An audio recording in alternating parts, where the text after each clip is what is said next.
Hi everyone, hi my dear students, welcome back to the YouTube channel, Unique Study Circle. This is your faculty in English language, Amir Ahmed. How are you all? Welcome to the session. In this session, we are going to discuss the questions of English language that were asked in Grand Test number 26. Are you ready? I hope you are enthusiastic and eagerly waiting for this solution part. Question number 1 to 20.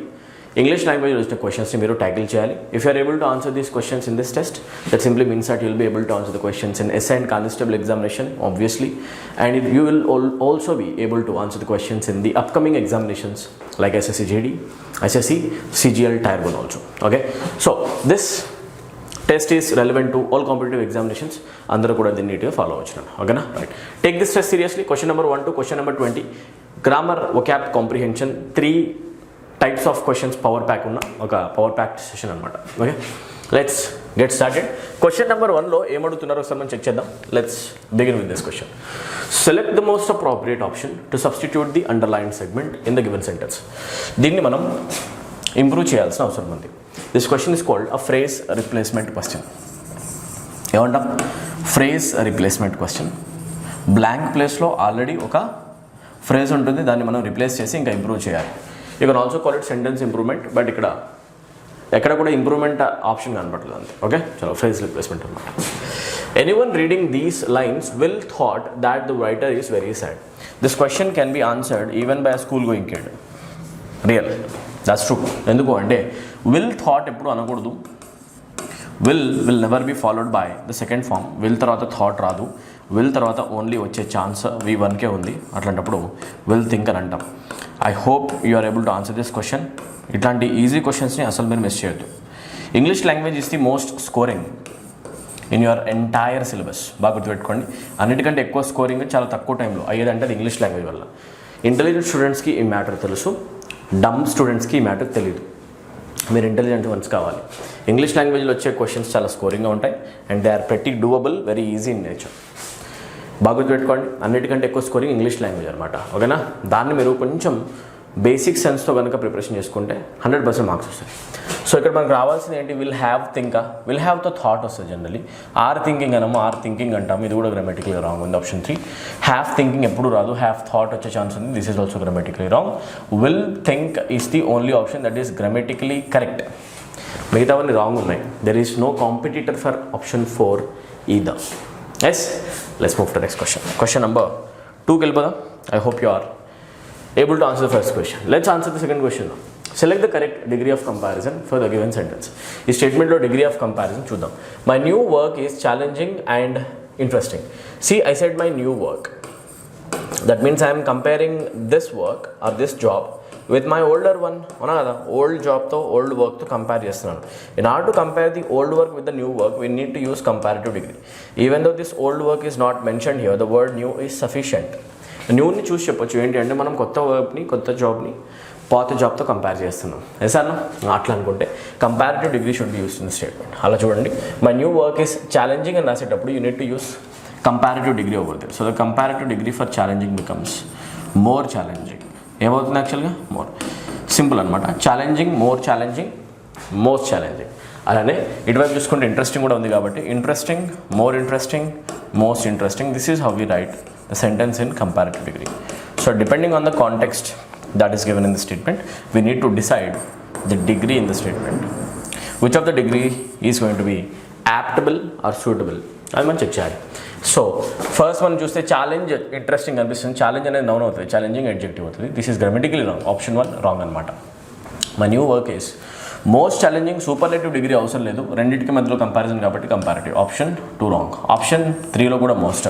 Option 4లో ప్రాపర్గా ఉంది, ఇది correct అనమాట. Option 4 answer వచ్చేసింది కదా. Happy, right? Let's move to next question. Wherever you are sitting and watching this video from, believe it, ఇంగ్లీష్లో marks వస్తాయి. Basic logics చదువుకోవాలి. Okay, question number 3కి వస్తే people say that she is a kind lady. See my dear, people say కనిపిస్తుంది కదా, people say. And ఇప్పుడు observe చేసే people, just wait, ఇదేం మనం ఎలా రాసాం వెరైటీగా? అవునా? పీపుల్ రాయాలి కదా ఇక్కడ. ప్లే రాసామేంటి? Play, right? పీపుల్ రాయాలి, రైట్? ఇప్పుడు చూడండి, పీపుల్ సే కనిపిస్తుంది కదా. People is the subject of this statement and say is the verb of this statement and ఆబ్వియస్గా సబ్జెక్ట్ తర్వాత వర్బ్ తర్వాత లాస్ట్లో ఆబ్జెక్ట్ రావాలి. ఆబ్జెక్ట్ ప్లేస్లో నౌన్ దగ్గర ఒక నౌన్ క్లాజ్ వచ్చింది. ఏమొచ్చింది? People say that she is a kind lady. మొత్తం కలిపితే ఒక noun clause or noun phrase అనమాట. ఓకేనా? This becomes the object. ఇప్పుడు వినండి, ప్యాసివ్ చేసేటప్పుడు వాయిస్ చేంజ్ చేసేటప్పుడు ప్యాసివ్ వాయిస్ రాసేటప్పుడు ఆబ్జెక్ట్తో బిగిన్ చేస్తాం. కానీ ఈ హోల్ ఫ్రేజ్ రాయకుండా నౌన్ ఫ్రేజెస్తో మనం ఎప్పుడైనా ప్యాసివ్ వాయిస్ రాయాలనుకుంటే మనం సింపుల్గా నౌన్ ఫ్రేజెస్కి బదులు ఇట్ రాస్తాం. అలానే ఉంచుతాం, దాని ప్లేస్లో ఇట్ రాస్తాం అనమాట. సో అందుకే ఇట్తో ఆన్సర్ స్టార్ట్ అవుతుంది. మీరు ఎలా చెక్ చేయాలంటే say is the first form, subject plus V1, statement is in simple present. What is the passive voice structure for simple present tense? అది ఐడియా రావాలి. అదేంటంటే sir object plus is, am, are రాస్తాం sir, followed by V3. అంటే ఈ combination కనిపించాలి. ఆప్షన్స్లో is, ఈ 3 ఆప్షన్స్లో ఉంది, వాజ్ రాకూడదు. Option 4 eliminated. ఈజ్ తర్వాత సెడ్ రావాలి. సేకి థర్డ్ ఫామ్ సెడ్ అవుతుంది కాబట్టి ఇట్ ఈజ్ రావాలి, ఆ తర్వాత సెడ్. ఏ ఆప్షన్లో ఇట్ ఈజ్ సెడ్ ఉంది కనిపించాలి. ఓకేనా? సో ఇక్కడ క్లెయిమ్డ్ వచ్చింది, దిస్ ఈజ్ రాంగ్. సో ఈ 2 ఆప్షన్స్లో కరెక్ట్ ఉంది. ఓకేనా? ఇంకొక విషయం ఏంటి అంటే whenever people is used as the subject, most important point అనమాట. పీపుల్ని ఎప్పుడైనా మనం వాయిస్ కన్వర్షన్ చేసేటప్పుడు పీపుల్ని సబ్జెక్ట్లో వాడిన స్టేట్మెంట్ ఒకవేళ తీసుకుంటే ప్యాసివ్ వాయిస్ రాసేటప్పుడు ఎప్పుడు కూడా it is said by people అని రాయాల్సిన అవసరం ఉండదు. Because it is generally understood. మనుషులు అంటారు అని చెప్పేసి అనేది మనం బై పీపుల్ అని చెప్పాల్సిన అవసరం ఉండదు. ఇట్ ఈస్ సెడ్ అని చెప్పేసి అంటే సరిపోతుంది. ఈ జనాల్ని మెన్షన్ చేయాల్సిన అవసరం. సో జనరల్ ఇక్కడే కాదు, ఎక్కడ కూడా బై పీపుల్ అనేది ప్యాసివ్ వాయిస్లో కనబడదు. జనరల్గా పీపుల్ అనేది సబ్జెక్ట్లో వచ్చినప్పుడు ఆ సబ్జెక్ట్ మనం ఏం చేయాలి అంటే we need to ignore it. ఏం చేయాలి? Ignore it. ఓకేనా? జస్ట్ ఇగ్నోర్ చేసేసేయండి. అట్లాంటప్పుడు బై పీపుల్ రాయకూడదు. ఆప్షన్స్లో ఇక్కడ బై పీపుల్ కనిపిస్తుంది. This is not required. ఓకేనా? ఇది వదిలేసేయండి. రైట్? సో ఆన్సర్ ఏం కావాలంటే డైరెక్ట్గా short cut it is said that she is a kind lady. This is the answer. Okay? ఈ పాయింట్ కొత్తగా మీరు నేర్చుకుంటున్నారు. సో దీనికి స్టార్స్ పెట్టుకోండి. పీపుల్ సబ్జెక్ట్ అయినప్పుడు ప్యాసివ్ వాయిస్లో దాన్ని రాయాల్సిన అవసరం లేదు. Easy. Let's move to next question. Question number 4కి వచ్చేద్దాం. Did we skip any question? I hope it did not. Yes, very good. ఇప్పుడు క్వశ్చన్ నెంబర్ 4 చేయండి అండి. ఓకేనా? రైట్? కాన్సన్ట్రేట్ చేయండి, వీడియో పాస్ చేయండి. ఇక్కడ ఇచ్చిన ఒక చిన్న పారాగ్రాఫ్ మీద చదవాలి. ఏమడుగుతున్నా చూడండి. Sentences of a paragraph are given below in jumbled order. Sentences పారాగ్రాఫ్లో ఉన్నవి జంబుల్డ్ ఆర్డర్లో ఇచ్చారు. We need to put them in the appropriate order. These questions are called parajumbles or sentence rearrangement questions. Parajumbles అంటాం, sentence rearrangement అంటాం అనమాట. Right? ఎలా answer చేస్తాం? దీన్ని ప్రాపర్గా ఆర్డర్లో పెట్టేసి we need to form a meaningful and a coherent paragraph. ఒక మీనింగ్ఫుల్ పారాగ్రాఫ్ని ప్రొడ్యూస్ చేసేలాగా ఒక నీట్ ఆర్డర్ చెప్పాలి. ఓకేనా? ఆర్డర్ ఆల్వేస్ ఇలా సీక్వెన్స్ ABCD ఫామ్లో వస్తూ ఉంటుంది అనమాట. ఓకేనా? చలో చూద్దాం. A, Ram was sitting on a tree and was eating an apple. ఈ స్టేట్మెంట్ ప్రాపర్ ఇంట్రొడక్టరీ స్టేట్మెంట్ లాగా ఉంది. ఎందుకంటే రామ్ అనే పేరు వచ్చింది, సిట్టింగ్ ఆన్ అ ట్రీ ఇంకొక నౌన్ అనా కదా, అండ్ ఏం చేస్తున్నాడు కూడా నీట్గా చెప్తున్నాం. This sentence A is giving a proper introduction to the paragraph because we are getting the kind of information that we need to understand the part that will be discussed later. So ఇది introduction పార్టే. Right? So A తీసుకోవచ్చు మనం. B ఏంటి చూద్దాం. The monkey had thrown an apple at him. At him ఉంది చూసారా, అతని వైపు. అతను ఎవరు అని చెప్పాలి కదా. ఫస్ట్ రామ్ చెప్పేసినాకనే అతను హిమ్ వచ్చే ఛాన్స్ ఉంది. అంటే బీతో బిగిన్ మనం పారాగ్రాఫ్ని చేయము. రైట్? సీతో చేయొచ్చా? While eating the apple something hit his head. అతని హెడ్ అని చెప్పాలి అంటే ఫస్ట్ మీరు రామ్ పేరు చెప్పాలి. I mean after mentioning A only we can write C, but not C first. Sir C first రాసే ఛాన్స్ లేదు. So that simply means we can't use option 4 as the answer. Only 2 options left. And AC అనేది సింపుల్గా రెండింటిలో కనిపిస్తుంది. AC ఇక్కడ ఉంది, AC ఇక్కడ కూడా ఉంది. సో చదివేసుకోండి. Ram was sitting on a tree and was eating an apple. While eating the apple something hit his head. ఈ రెండు రావాల్సిందే. చెట్టు మీద కూర్చొని యాపిల్ తింటున్నాడు ఈ రామ్, తల మీద ఏదో పడినట్టు అనిపించింది. ఓకేనా? రైట్? ఆ తర్వాత ఇప్పుడు ఏసీ తర్వాత డి చెప్పాలా. He looked up to find a monkey sitting on a branch of tree. పైకి చూస్తే ఒక ట్రీ బ్రాంచ్ పైన మంకీ ఉంది. ఆ మంకీ ఏదో ఇచ్చినట్టు అనిపించింది. ఓకే? అది కాకుండా బి చెప్తే the monkey had thrown an apple at him. Okay? ఏది చెప్తే బాగుంటుంది ఇక్కడ? ఫస్ట్ పైన చూస్తే మంకీ కనిపిస్తుంది, ఆ తర్వాత అర్థమవుద్ది మంకీ యాపిల్ వేసిందని చెప్పేసి. అంటే మీనింగ్ ఏంటంటే ఏసీ రావాలి, ఆ తర్వాత డి రావాలి, D should be followed by B. ACDB is the correct answer. So answer ఏమవ్వాలి? ఆప్షన్ 1. రైట్? ఇలా మీరు ఒక బ్యూటిఫుల్ లాజిక్ తోటి క్వశ్చన్ ఆన్సర్ చేయాలి. ఈజీగా చాలా ఈజీ, డిఫికల్ట్ ఏమీ లేదు. సింపుల్ కామన్ సెన్స్ యూజ్ చేసి మనం ఈ క్వశ్చన్స్ని ఆన్సర్ చేయొచ్చు. Okay? What about this question? Select the option that expresses the given sentence in indirect speech. Direct indirect speech topic చేయకుండా మీరు ఏ కాంపిటేటివ్ ఎగ్జామినేషన్కి వెళ్ళకండి. This topic is very very important. Without answering the questions of speeches or without studying this topic we can't get full marks in the exam. దీని నుంచి minimum 1 or 2 marks అయితే examination వస్తాయి. Imagine you are writing SI constable, you're going to get 2 marks from this topic. ఒకవేళ కనుక SSC exam రాస్తే ఇంకెక్కువ, bank ఎక్కువ, ఓకేనా, ఇంపార్టెన్స్ ఎక్కువ. వాయిస్ ఒకటి, స్పీచ్ ఒకటి మిస్ చేయకండి. ఓకే, ఆల్రెడీ వాయిస్ క్వశ్చన్ మనం ఒకటి చేసేసాం ఇందాక, ఇప్పుడు స్పీచ్ వచ్చేసింది. కమాన్. The swallow asked the skylark, will we be able to shift the eggs from the tree by tomorrow? First ఇక్కడ టుమారో చూసిన వెంటనే మీరు టుమారో ప్లేస్లో ద నెక్స్ట్ వెతకండి. ఇక్కడ చూడండి, ఇక్కడ కనిపిస్తుంది tomorrow. Option 1 cannot be the answer, right. ఇక్కడ నెక్స్ట్ డే ఉంది, నెక్స్ట్ డే. ఇప్పుడు వేరే చూడాలి. When you see this question, the question is ending with question mark, అంటే మీకు ఆస్క్డ్ రావాలి, అన్నిట్లో ఆస్క్డ్ ఉంది. విల్ చూసిన వెంటనే విల్ ప్లేస్లో కన్వర్షన్ వుడ్ కోసం వెతకాలి. Please check for the replacement would in the place of will. Would ఎక్కడ ఉంది చెక్ చేస్తాం. ఆప్షన్ 1లో కుడ్ ఉంది, కుడ్ ఇంట్రెస్ట్ లేదు. విల్ లాగా ఉండదు వుడ్. ఇప్పుడు రెండు మిగిలాయి. ఆల్రెడీ వెళ్ళిపోయింది కదా, ఎందుకు చూస్తాం, 1 ఆల్రెడీ వెళ్ళిపోయింది, అవునా కదా, రైట్. సో విల్ రాకూడదు. వుడ్ ఉన్న 2 ఆప్షన్స్ ఉన్నాయి. ఇప్పుడు వుడ్ తర్వాత హ్యావ్ ఎక్కడ ఉందా, బీన్ ఉందా, పర్ఫెక్ట్ టెన్స్ లేదు కదా ఇక్కడ, అవునా కదా, రైట్. అన్నప్పుడు బీన్ కూడా వచ్చే ఛాన్స్ లేదు. 1, 2, 3 ఎలిమినేట్ అయిపోయినప్పుడు ఆన్సర్ ఏం కావాలి, ఇంకా ఇది ఆన్సర్ అవుతుంది. స్పీచ్ క్వశ్చన్స్ని ఇలా షార్ట్కట్తో ఆన్సర్ చేయాలి, ఎలిమినేషన్తో ఆన్సర్ చేయాలి, ఓకేనా. ఈ ఒక్క దాంట్లో అవుతుందని అనుకోకండి, ఏ క్వశ్చన్ అయినా ఇట్లానే అవుతుంది, అది గుర్తుపెట్టుకోండి. చాలా ఈజీ అనమాట, కాన్సెప్ట్స్ క్లియర్ కూడా చేయొచ్చు. ఇది answer. The swallow asked the skylark. ఇక్కడ చూస్తే ఎస్ఆర్ నో క్వశ్చన్ కాబట్టి ఇన్వర్టెడ్ కామాస్కి బదులు ఇఫ్ ఆర్ వెదర్ వాడుతున్నాం. వి ప్లూరల్ కాబట్టి దానికోసం దే రాస్తున్నాం. విల్ ప్లేస్లో వుడ్ రాస్తున్నాం. ఆ తర్వాత మొత్తం same. Be able to shift the x మొత్తం సేమ్. టుమారో ప్లేస్లో మాత్రం the next day, the following day రాయొచ్చు. Let's move to next question guys. Question number 6 in fact 6. Triple header కనిపిస్తుంది, ట్రిపుల్ ఫిల్లర్, ఓకేనా. ట్రిపుల్ ఫిల్లర్ చేయాలి ఇప్పుడు మనం, 3 blanks fill చేయాలి. బ్యూటిఫుల్ క్వశ్చన్, చదవండి. Birkin once had a client who had a breast tumor that was not spotted until it had dash, and she wanted to sue her internist for the delayed dash and was also aware it was her dash who was potentially at fault. Okay, simple. ఇప్పుడు చూడండి, బర్కిన్ అనే ఒక పర్సన్కి ఒక client తగిలారు. ఆమె breast ట్యూమర్తో suffer అయ్యే ఒక patient, ఓకేనా.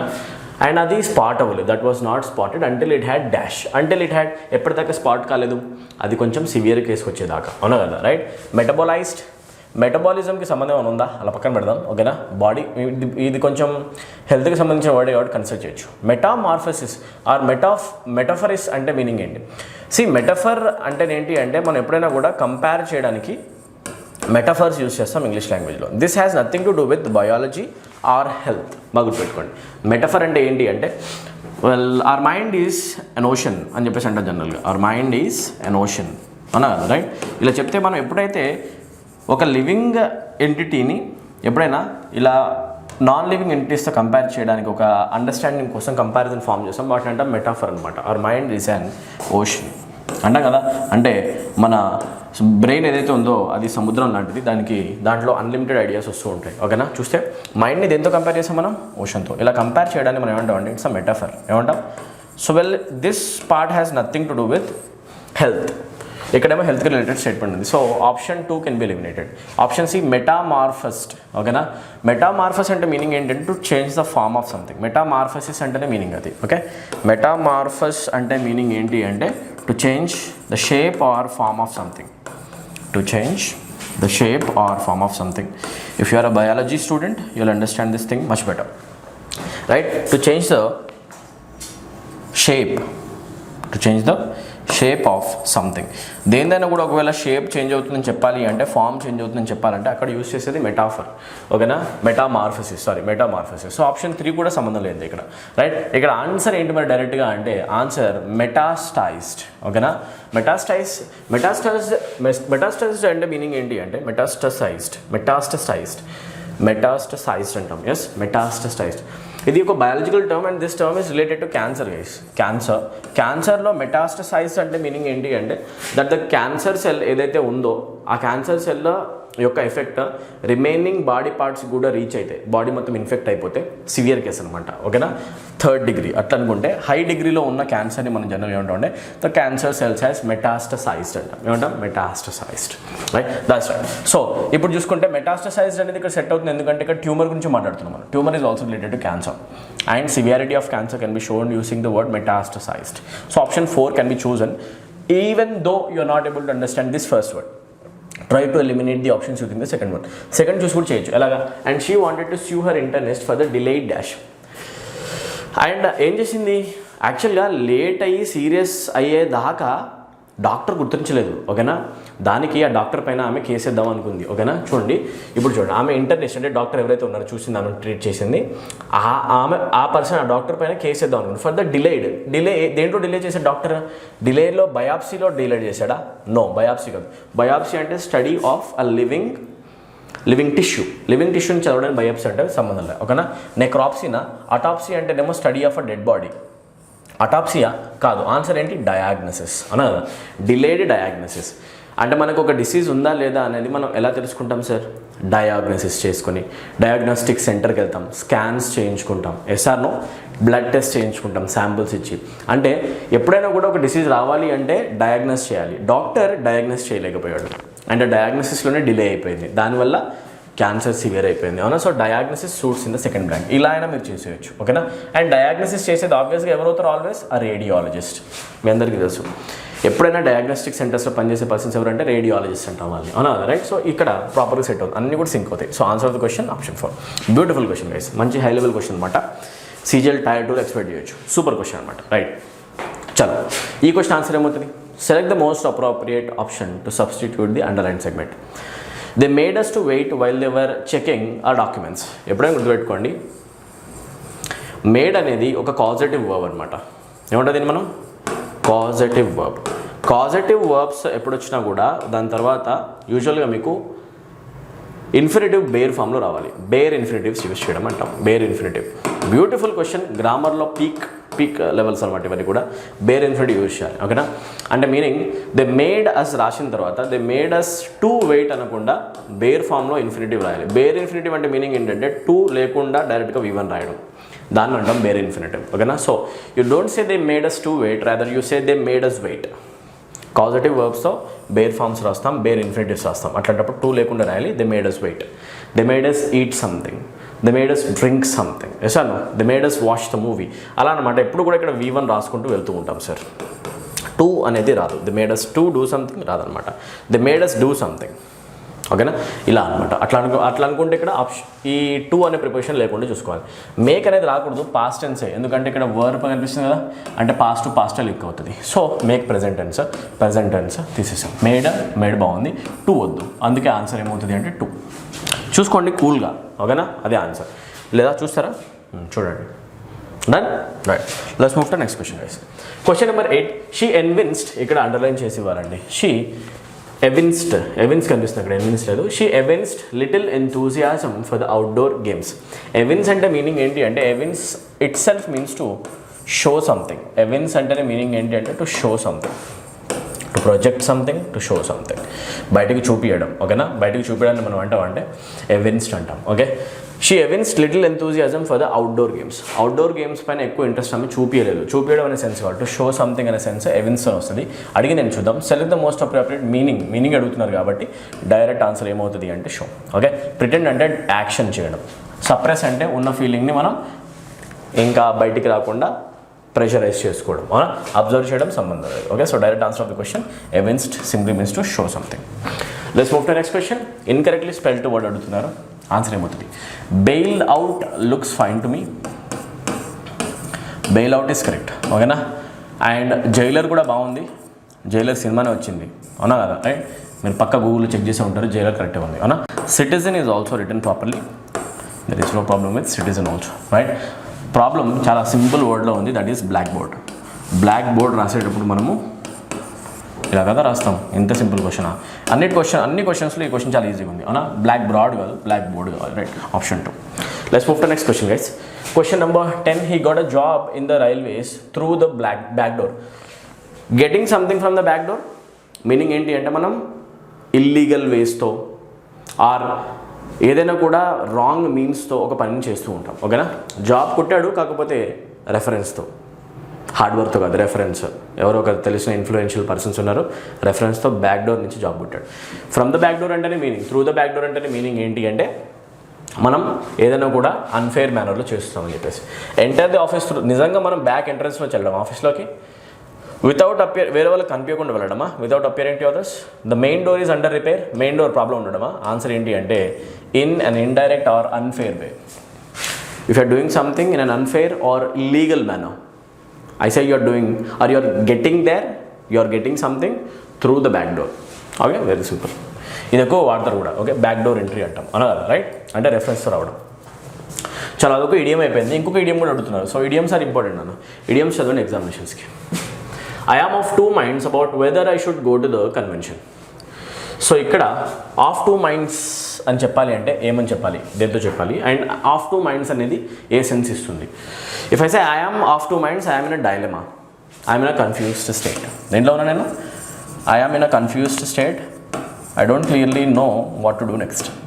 డైలమాలు ఉండడం. ఆ డైలమాని చూపించేది కావాలి ఇక్కడ. హోల్డింగ్ అ నెగిటివ్ ఒపీనియనా? కాదు. హోల్డింగ్ అ పాజిటివ్ ఒపీనియనా? కాదు.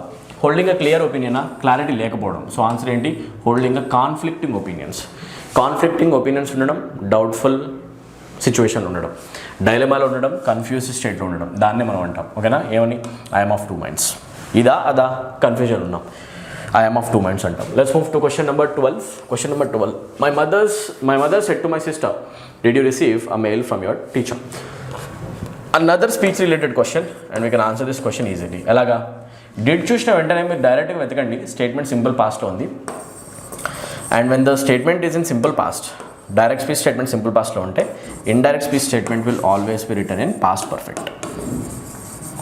పాస్ట్ పర్ఫెక్ట్లో రాయాలి అంటే మీనింగ్ ఏంటి అంటే మీరు హ్యాడ్ ప్లస్ V3 రాయాలి. కరెక్ట్?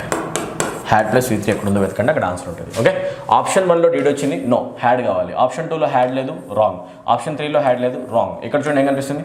కోర్ మ్యాటర్, అదే చెక్ చేశారు. సార్ మీరు ఎట్లా సార్ చెక్ చేస్తారు? డైరెక్ట్గా కోర్ చెక్ చేయాలి ఎప్పుడైనా కూడా, ఎప్పుడైనా అది చేయాలి. టెన్స్ ఫస్ట్ చెక్ చేయండి, మిగతావన్నీ ఆటోమేటిక్గా జరుగుతుంటాయి. టెన్స్ ప్రాపర్గా ఉంటే అప్పుడు చిన్న చిన్న చెక్ చేసుకుంటాం. లైక్ యువర్ ప్లేస్లో యూ సెకండ్ కాబట్టి సిస్టర్ కాబట్టి హర్ చూస్తాం ఆబ్వియస్గా, అవునా కదా? రైట్. అండ్ ఇక్కడ ఎస్ఆర్ నో క్వశ్చన్ కాబట్టి ఇఫ్, అవునా, వెదర్, ఇది చెక్ చేస్తాం. దాట్ వచ్చింది కాబట్టి ఎలిమినేషన్ చేయొచ్చు. ఇలా చేసుకోండి మీరు, నో ప్రాబ్లం. ఓకే, అండ్ ఇక్కడ ఇచ్చింది క్వశ్చన్ కాబట్టి ఆస్ట్ రావాలి కానీ టోల్డ్ రాదు, అడ్వైజ్ రాదు. ఎలా అయినా ఎలిమినేషన్ చేసుకోండి, ఆన్సర్ వస్తుంది. ఈజీ అన్న, రైట్? వీడియో పాస్ చేసుకోండి, ఆరు మెల్లమెల్లగా వెనక్కి వెళ్ళి కూడా వినండి, ఇబ్బంది అలా, రైట్? ఎవ్రీ వర్డ్ వినండి. Next question, select the most appropriate option to fill in the blank. Right. The blue embroidered sari is no doubt and dash piece of hand work. అన్నీ కూడా ఈతోనే స్టార్ట్ అవుతున్నాయి, ఏ సౌండ్తో బాగున్నాయి. యాన్ ఆర్టికల్ సూట్ అవుతుంది అన్నిటికీ, చూద్దాం. Okay, elimination లేదు. Piece of hand work, but because of its dash price no one was ready to buy it. ఇప్పుడు వినండి, ఒక శారీ ఉంది, ఎంబ్రాయిడరీ చేసింది, ఓకేనా, డిజైన్స్ ఉన్నది. Is no doubt and dash piece. And erudite పీసా? No, undoubtedly this can be kicked out, because if I call a person as erudite, that person is well educated, scholar. బాగా educated పర్సన్ని erudite అంటాము. ఇక్కడేమో శారీ గురించి మాట్లాడుతున్నాం. This word is out of context. ఓకేనా, right? Extinct అంటే meaning ఏంటి అంటే this is no longer visible or no longer existing. ఏదైనా కూడా ఎక్స్టింక్ట్ అయిపోయింది అంటే కనిపించలేదు, కనుమరుగైపోయింది. బట్ శారీ కనుమరుగైపోద్దా? No, this is also wrong. Okay, embellished is quite in context over here. ఎందుకంటే ఎంబెలిష్మెంట్ అంటేనే మీనింగ్ ఏంటి అంటే, ఎంబెలిష్ అంటేనే meaning to decorate something. Decorated design కాబట్టి డెకరేటివ్ సెన్స్ రావచ్చు. కాకపోతే నెక్స్ట్ వన్ ఇంకొక వర్డ్ కూడా ఉంది, ఎక్స్క్విజిట్. ఓకే, ఎక్సలెంట్ పీస్, ఓకేనా, marvellous, beautiful, super beautiful and delicate. ఓకేనా, ఎక్సలెంట్గా ఉండి ఏదైనా కూడా చాలా బ్యూటిఫుల్గా ఉండి సాఫిస్టికేటెడ్గా అండ్ డెలికేట్గా డిజైన్ చేసినట్టు కనిపిస్తాయి, డెలికేట్లీ డిజైన్డ్. ఓకే, ప్రతి ఒక్క ఇంచు కూడా పర్ఫెక్షన్ ఉందనుకోండి, దాన్ని ఏమంటే ఎక్స్క్విజిట్ వర్క్. ఓకేనా, ఎక్స్క్విజిట్ పీస్ ఆఫ్ వర్క్ అనేది ఒక ఫ్రేజ్ కూడా. డైరెక్ట్ ఆన్సర్ ఏంటి అంటే ఆప్షన్ 3. మోర్ ఓవర్ సెకండ్ ఆప్షన్లో మీకు ఎలిమినేషన్ కూడా అయిపోతుంది. చూడండి, ఆప్షన్ 1 ఎలిమినేషన్ అయిపోయింది, ఆప్షన్ 2 అయిపోయింది. దీంట్లో కాంటెస్ట్ ఉంటాయి. నెక్స్ట్ చూడండి, ఇది కూడా okay, exquisite piece of hand work, మంచి హ్యాండ్ వర్క్తో చేసింది, బ్యూటిఫుల్, ఓకేనా, డిజైన్ ఉంది. But because of its dash price no one was ready to buy it. ఎలాంటి ప్రైస్ ఉంటే మనుషులు కొనరు? చాలా ఎక్కువగా. ఓకేనా, ఎర్రాంట్ అంటే మీనింగ్ ఏంటి అంటే సంథింగ్ ఈజ్ ఎరానియస్. ఓకేనా, దేంట్లో అయినా మిస్టేక్స్ ఉంటే జనరల్గా దాన్ని మనం అంటాం ఎర్రాంట్ అని చెప్పేసి. కానీ ఇక్కడ మిస్టేక్స్ నుంచి మాట్లాడుతున్నాం, talking about price, high price. But ఎర్రాంట్కి సంబంధం ఆప్షన్ 4 కూడా ఎలిమినేట్ అయిపోతుంది. సో డైరెక్ట్గా ఆన్సర్ ఏంటంటే ఎగ్జార్బిటెంట్ ప్రైస్. ఎగ్జార్బిటెంట్ ప్రైస్ అంటే మీనింగ్ ఏంటి అంటే అన్యూజువలీ హై ప్రైస్. ప్రైస్ ఒకవేళ అన్యూజువల్గా కనుక హై ఉంటే, ఉన్నదానికంటే అన్యూజువల్గా చాలా చాలా ఎక్కువ అనిపిస్తుంది. 100 రూపాయలు 1000 రూపాయలు ఉందనుకుంటారా? అట్లా అనుకోండి. ఓకేనా, అట్లా. సో ఆప్షన్ 3 అనమాట. ఎక్స్క్విజిట్ అనే వర్డ్ సూట్ అవుతుంది, exorbitant. Beautiful question. CGL level అనమాట. ఇది చేయగలిగితే SI కానిస్టేబుల్ ఊదేస్తాం, GD నమిలేస్తాం, ఏమైనా చేస్తాం. Okay, question number 14 guys. ఈ క్వశ్చన్ ఎలా ఆన్సర్ చేస్తాం? స్పీచెస్ రిలేటెడ్ క్వశ్చన్ ఒకసారి చెక్ చేయండి. Has he come to the office, has he come to office today. Today కనిపిస్తే మీరు కన్వర్షన్లో దాట్ డే వెతుకుతారా లేదా? ఫస్ట్ ఇది వెతకండి, టుడే ప్లేస్లో దాట్ డే ఎన్నిట్లో ఉంది. ఆప్షన్ 1లో today, no, option 1 is wrong. Option 2లో దాట్ డే, ఆప్షన్ 3లో today wrong. Direct answer of the question option 2.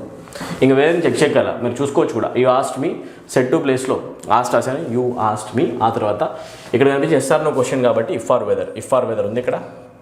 ఆ తర్వాత స్టేట్మెంట్ కూడా చూసుకుంటే has come, has plus V3 present perfect కాబట్టి హ్యాస్ ప్లేస్లో హ్యాడ్, పాస్ పర్ఫెక్ట్ రాస్తాం అంటే హ్యాడ్ కమ్ రావాలి. ఈజ్ రాదు, ఓకేనా. హ్యాస్ మళ్ళీ రాదు. ఎలా అయినా ఎలిమినేషన్ చేసుకోండి, టెన్స్ చూస్తే కూడా వచ్చేస్తుంది ఆన్సర్, అవునా. బట్ ఇది చాలా ర్యాపిడ్గా అవుతుంది, అవునా. క్వశ్చన్ని బట్టి మీరు ఎలిమినేషన్స్ చేసుకుంటూ వెళ్ళాలి, ఓకేనా. నెంబర్ 15కి వచ్చేద్దాం. ఓకే, క్వశ్చన్ నెంబర్ 15లో ఒక వర్డ్ ఇచ్చారు, select the most appropriate antonym అని అడుగుతున్నారు. ఇచ్చిన వర్డ్ ఏంటి? జీల్. జీల్ అంటే మీనింగ్ ఏంటి అంటే, if I say you are jealous, you have zeal in doing something, that means you are enthusiastic, very energetically involved in doing something, ఓకేనా. ఎంతూజియాజంని చూపించేది. Enthusiastic అనే సెన్స్ రావాలన్నా, ఎనర్జెటిక్ అని చెప్పే సెన్స్ రావాలన్నా, అవునా, చాలా ఎక్కువ ఇంట్రెస్ట్తో దీంట్లో ఇన్వాల్వ్ అయ్యావు అని చెప్పి చెప్పాలి. ఇంట్రెస్టెడ్ అనే సెన్స్ కావాలన్నా కూడా అక్కడ జీల్ వాడతాం. జీల్ షోస్ ఎంతూజియాజం, ఓకేనా. ఇప్పుడు అడిగింది యాంటనిమ్ కాబట్టి ల్యాక్ ఆఫ్ ఎంతూజియాజం, ఇంట్రెస్ట్ లేవు, ల్యాక్ ఆఫ్ ఇంట్రెస్ట్ కావాలి. ఓకే, అల్యూర్ అంటే వేరే వాళ్ళని మనం చీట్ చేయడం, అట్రాక్ట్ చేసి, ఓకేనా. రైట్, అల్యూరింగ్, అట్రాక్టివ్ అని చెప్పే సెన్స్ అనమాట. ఆప్షన్ 1 రాంగ్, ఓకేనా. యాంగర్కి సంబంధం లేదు, అవుట్ ఆఫ్ కాంటెక్స్ట్. ఆర్డర్ కూడా కరెక్ట్ కాదు. ఆన్సర్ ఏంటి అంటే యాపతి.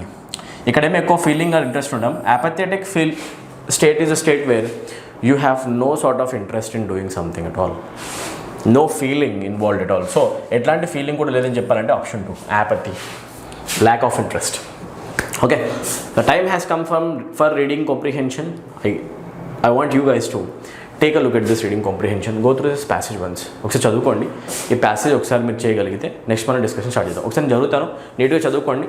ఒక 10-15 seconds నేను వీడియో ఇట్లా పెడతాను, వీడియో పాజ్ చేసుకొని మీరు ఆన్సర్ చేయడానికి ట్రై చేయండి. ఓకే, రైట్, చలో. It is my turn to read now. It starts from here. ఇక్కడ నుంచి స్టార్ట్ అవుతుంది, రైట్. మీరు చదివేశాను అనుకుంటున్నా.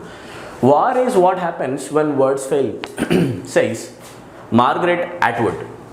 After war, what remains is only unimaginable damage. The innocent lives, livestock and property of citizens will be lost, filling every spot with bloodshed and misery.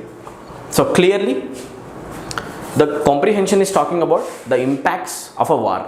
War వల్ల వచ్చే impacts గురించి మాట్లాడుతున్నాం. ఒక చిన్న ఆర్టికల్, బ్యూటిఫుల్, ఈజీయే, లాంగ్వేజ్ కూడా ఈజీగా ఉంది. Okay, it takes decades to normalise the psychological terrors of the victims of war. వార్లో ఇన్వాల్వ్ అయిన పర్సన్స్ యొక్క ఏదైతే ట్రామా ఉంటుందో, mental trauma, psychological issues create అవుతాయి. దాన్ని ట్రీట్ చేయాలంటే చాలా టైం పడుతుంది, నార్మలైజ్ కావాలంటే చాలా టైం పడుతుంది. The consequences in one form or the other will bring bitterness even to the rest of the world. ఒక వార్లో ఇన్వాల్వ్ అయిన 2 నేషన్స్కి మాత్రం ఇంపాక్ట్ ఉంటుంది అనుకుంటే కరెక్ట్ కాదు. In one way or the other every nation will get affected. ఈ రోజుల్లో war జరిగిందంటే ప్రతి ఒక్క కంట్రీ కూడా ఎఫెక్ట్ అయిపోతుంది. So it is the responsibility of a nations leader to protect her own people from the bitter wars. So మంచి leaders అందరూ కూడా ఏం చేయాలి అంటే they have to protect there country from the wars జరగకుండా చూసుకోవాలి. యుద్ధాల వల్ల ఎవరికి ఎలాంటి బెనిఫిట్ ఉండదు. యుద్ధాల వల్ల పెద్ద నష్టం వస్తుంది, సిటిజన్స్కి నష్టం వస్తుంది, హోల్ వరల్డ్కి, ప్లానెట్ ఎర్త్కి కూడా నష్టమే అనమాట, రైట్. సో సెల్ఫిష్ రీజన్స్తో యుద్ధాలు చేయడం అనేది మంచిది కాదు, ఓకేనా. సో ఎప్పుడైనా కూడా యుద్ధాలు చేసేటప్పుడు లీడర్స్కి ఎట్లాంటి ఎఫెక్ట్ ఉండదు, లీడర్స్కి అసలు యుద్ధాల యొక్క ఇంపాక్ట్స్ అర్థం కావు. రియల్గా సఫర్ అయ్యేది ఎవరంటే సిటిజన్స్, కంట్రీ యొక్క సిటిజన్స్ అండ్ సోల్జర్స్ అనమాట. వాళ్ళు ఇన్నోసెంట్స్, వాళ్ళే చనిపోతారు, అవునా. లీడర్స్కి ఏముంది, ఈగోకి పోయి ఏమన్నా చేస్తారనమాట, రైట్. సో అది impactful leadership, commitment to provide peace and comfort to the citizens, diplomatic strength and awareness of happenings around the world and neighborhood are essential to any nation's leader. ఒక nation యొక్క లీడర్కి ఇవన్నీ ఉండాలి, ఓకేనా. ఈ గోపగురు అవేమి ఉండకూడదు. ఏముండాలి? డిప్లొమాటిక్ స్ట్రెంత్ ఉండాలి, చుట్టూ జరుగుతున్నవి ఏంటి హ్యాపెనింగ్స్ పైన ఒక అవేర్నెస్ ఉండాలి, నైబర్హుడ్ కంట్రీస్లో ఎసెన్షియల్, ఇవన్నీ కూడా ఎసెన్షియల్ పాయింట్స్ అనమాట, ఓకేనా, రైట్. సో నేషన్ యొక్క లీడర్ ఇలా ఉండాలి. Nowadays one who wins the battlefield, ఇక్కడ వైన్స్ కాదండి, ఇది విన్స్, ఓకేనా. One who wins the battlefield is not the winner, in fact he is the first loser. ఈ రోజుల్లో ఒక బ్యాటిల్ని ఆర్ వార్ని గెలిచిన వాడు అందరికంటే పెద్ద లూజర్ లెక్క. ఎందుకంటే ఒక బ్యాటిల్ అయిన కంట్రీ ఎప్పుడూ కూడా హ్యాపీగా ఉంటుందండి, ఓకేనా. వార్ జరిగిందంటే ఆ కంట్రీ యొక్క పీపుల్ సఫర్ అవుతారు. సో యుద్ధం గెలవడము నిజంగా పెద్ద మ్యాటర్ ఏం కాదనమాట. ఈ రోజుల్లో యుద్ధం చేసి గెలిచినవాడు అందరికంటే పిచ్చోడు. One who endeavours to prevent war is a real hero. ఈ రోజుల్లో వార్ని ప్రివెంట్ చేసేవాడే రియల్ హీరో అనమాట, ఓకేనా. రైట్. వార్ రాకుండా చూసుకోవాలి, యుద్ధాలు జరగకూడదు, పీస్ ఉండాలి, ప్రశాంతత ఉండాలి. The nations of the modern world are in need of real heroes. Okay, ఈ రోజుల్లో ప్రపంచంలో ప్రతి ఒక్క కంట్రీకి కూడా అలాంటి హీరో లాంటి లీడర్స్ కావాలి, శాంతిని ఎస్టాబ్లిష్ చేసేవాళ్ళు, the people who establish piece. So the words bravery, tactics and generalship should be used for those who sacrifice anything for protecting his nation, other nations and Mother Earth from devastating results of war. అంటే చాలా ధైర్యవంతుడు, tactics చాలా ఉన్నాయి ఆ person దగ్గర, జనరల్షిప్ ఉంది ఆ person దగ్గర అనే పదాలు యుద్ధంలో బ్రేవరీని చూపించడానికి కాకుండా ఒక మనిషి పీస్ని ఎస్టాబ్లిష్ చేయడానికి ట్రై చేస్తున్న వ్యక్తికి ఇవన్నీ వాడితే చాలా బాగా ఉంటుంది. మదర్ ఎర్త్ని కూడా మనం సేవ్ చేసిన వాళ్ళం అవుతాం. Beautiful. So this article simply shows the importance of not having a war. You should not get involved in a war. Yes or no? దాని గురించి దీంట్లో డిస్కషన్ ఉంది. సో వార్ గురించి రిలేటెడ్ అనమాట. సో క్వశ్చన్స్ ఆన్సర్ చేద్దాం. In the given passage when words fail means, when words fail అన్నప్పుడు చూడండి ఎక్కడ ఉంది అక్కడ, war is what happens when words fail. అంటే మీనింగ్ ఏంటి అంటే when talks, the bilateral talks fail, then only wars will happen. కూర్చొని మాట్లాడుకునేది ఒకవేళ ఫెయిల్ అయినప్పుడే, డైలాగ్స్ అనేవి ఫెయిల్ అయినప్పుడే వార్ జరుగుతుంది. కరెక్టే కదా, కూర్చొని మాట్లాడవాలి ఫస్ట్ యాక్చువల్గా. సో ఆన్సర్ దీని మీనింగ్ ఏమవుతుంది, when leaders English skills are not good. ఒక లీడర్కి ఇంగ్లీష్ రాకపోవడం మ్యాటర్ అక్కడ, వర్డ్స్ ఫెయిల్ అంటే కాదు. When discussions are not fruitful, exactly, ఓకేనా. ఎప్పుడైతే డిస్కషన్స్ అనేవి ఫ్రూట్ఫుల్గా ఉండవో అప్పుడే యుద్ధాలు జరుగుతాయి. Okay, if a leader failed in a language పేపర్లో ఒక లీడర్ ఫెయిల్ అయిపోయాడు అనేదా వెన్ వర్డ్స్ ఫెయిల్ అంటే మీనింగ్ కాదు, ఓకేనా. When severe words are not used in the ఆర్గ్యుమెంట్లో పెద్ద పెద్ద పదాలు వాడకపోవడమా. సో ఆన్సర్ ఏంటి అంటే when discussions are not fruitful, చర్చలు విఫలం కావడం అనమాట వెన్ వర్డ్స్ ఫెయిల్ అంటే, అది sense. Okay, let's move to question number 17. ఇప్పుడు దీన్ని ఆన్సర్ చేయండి. Which of the following summarises the passage. మొత్తం ప్యాసేజ్ ఒక లైన్లో చెప్పాలంటే, leadership is prove during war time. War టైంలో లీడర్ ఎవడో తెలుస్తాడు అని చెప్తుందా? నో, వార్ అసలు ఉండకూడదని చెప్తుంది. Weaponry should be prioritised, weapons బాగా ఇంప్రూవ్ చేసుకోవాలి, వెపనరీని అడ్వాన్స్ పెట్టుకోవాలి, అదా పారాగ్రాఫ్ చెప్పేది? No. Physical loss is greater than psychological fears. Physical లాసే సైకలాజికల్ ఫియర్ కంటే ఎక్కువ పెద్ద లాస్ చెప్తుందా passage? No.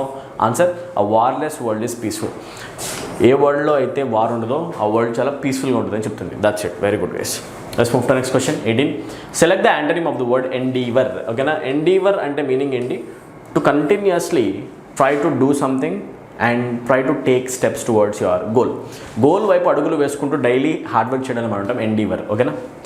It has nothing to do with readiness, antonym కావాలి మోర్ ఓవర్, ఓకేనా. రెడీగా ఉండడం సార్ట్ ఆఫ్ సినోనిమే అవ్వచ్చు, ఎఫర్ట్ పెట్టడం సినోనిమే అవుతుంది, అవునా. సెల్ఫ్లెస్నెస్ సంబంధం లేదు ఇక్కడ. సో ఆన్సర్ ఏమవుతుంది డైరెక్ట్గా అంటే ఐడియల్నెస్. ఎందుకంటే a person who is endeavouring will be performing tasks every day, will be working hard every day, he will be toiling every day. కాకపోతే ఐడియల్గా ఉన్న మనిషి ఏ పని చేయడు, తిన్న దగ్గరే అక్కడే పడుకుంటాడు అనమాట, రైట్. సో ఏ పని చేయకపోవడం ఐడియల్నెస్, బాగా ఏదైనా ఏం పెట్టుకుని పని చేయడం ఎండీవర్ అనమాట.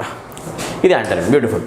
Next question. According to the passage a nation's hero is one who. Passage సంబంధించి హీరోని ఎవరిని అంటున్నారు? Prevents war, shows warriorship in war. యుద్ధంలో బాగా ఫైట్ చేసేవాడా హీరో? కాదు. యూజెస్ బ్యాటిల్ ఫీల్డ్ టాక్టిక్స్ ఎక్కువ వాడేవాడా హీరో? కాదు. Is the winner of war, ఎవడు వార్ని గెలిచాడో వాడా హీరో? కాదు. ఆన్సర్ ఏంటి? A person who prevents war. యుద్ధం జరగకుండా ఆపేవాడే నిజమైన హీరో అనమాట, ఓకే. యుద్ధాన్ని కోరుకొని వాడే అసలైన hero. Last question guys, try to answer this. Come on. Which of the following is not expressed by the writer in the passage? People loose lifes in war. ఇది mention చేశారు లేదా? People die from wars, ఇది mention చేస్తుంది, right. Option 2, modern world needs heroes, ఇది mention చేస్తుంది, అవునా. War damages, ఇది కూడా మెన్షన్ చేస్తుంది, రైట్. వార్ వల్ల ఎర్త్కి కూడా డ్యామేజ్ ఉంది. What is not mention? Sometimes war is essential. War అప్పుడప్పుడు అవసరం అవుతుందని చెప్పేసి మెన్షన్ చేయలేదు పారాగ్రాఫ్లో. This was not mention. Easy. How many marks did you get in this paper? Evaluate yourself, ఓకేనా. ఒకవేళ ఏదైనా క్వశ్చన్ డౌట్ ఉంటే మళ్ళీ రివైండ్ చేసుకొని వినండి ఎన్నిసార్లు అయినా కూడా. I hope this session is helpful. I meet in the next one. Take care. Thank you. Good day. All the very best for your preparation, guys. See you in the next one.